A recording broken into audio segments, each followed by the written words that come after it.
On ne t'a jamais dit ça. Mais le premier et le vrai risque silencieux d'un AVC, ce n'est pas le stress, ce n'est pas l'âge, ce n'est même pas le cholestérol, c'est la résistance à l'insuline. Écoute bien, la résistance à l'insuline, ce n'est pas une maladie, c'est un avertissement. Le dernier signal que ton corps t'envoie avant l'entrée dans le royaume du diabète de type 2 et ses complications. Tu veux savoir pourquoi elle est dangereuse? Parce que c'est le seul tueur qui frappe pendant que tu te crois en bonne santé. Ah ben oui. Chaque repas ou aliment que tu manges est transformé en glucose, c'est-à-dire du sucre. Maintenant, ce glucose obtenu ne peut pas rester dans le corps comme ça. Donc, doit être distribué en 3 parts pour libérer de la place. Mais ce qui nous intéresse, c'est qu'une partie doit être acheminée par l'insuline pour être donnée aux cellules pour fonctionner dans la journée. Donc, chaque fois que tu manges, tes cellules vont recevoir une partie du glucose de cet aliment ou repas. Mais dans les normes, les cellules d'une personne non sportive ont besoin de glucose d'un seul repas par jour, de préférence à midi.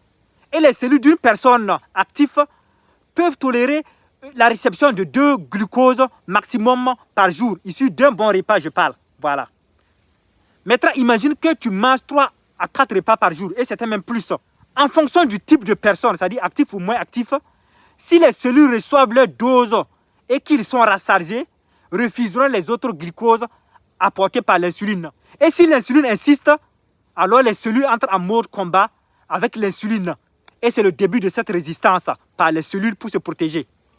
Maintenant, vu que l'insuline doit faire son travail quoi qu'il arrive, il va quand même déposer la part de glucose des cellules dans le sang à chaque repas ou aliment que tu manges. Et petit à petit, tes artères se durcissent. Ton sang devient plus lourd. Le jour où ton cerveau n'arrive pas à recevoir ce sang à temps ou correctement, c'est fini. L'AVC ne prévient pas. Il n'annonce pas son arrivée. Il te coupe, il t'effondre, il t'efface en 1 seconde. La résistance à l'insuline, c'est la porte d'entrée, le vrai ennemi. Le fait que tu brûles à l'intérieur pendant que tu souris à l'extérieur. Voici quelques signaux réels les plus alarmants. Si tu pisses beaucoup, sans avoir bu beaucoup d'eau, attention. Si tu as faim même après avoir mangé, et surtout tu as envie d'aliments sucrés, attention.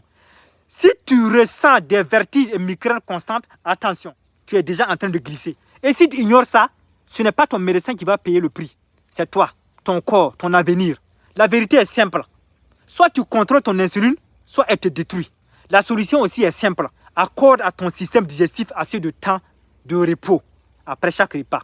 Ou même souvent, même comme ça, sans avoir même mangé, tu lui donnes un repos. À court terme ou à long terme, c'est toi qui vois. Like et partage au maximum cette vidéo et sauvegarde-la. Car ce geste peut sauver une vie. Abonne-toi, car ça vient de commencer.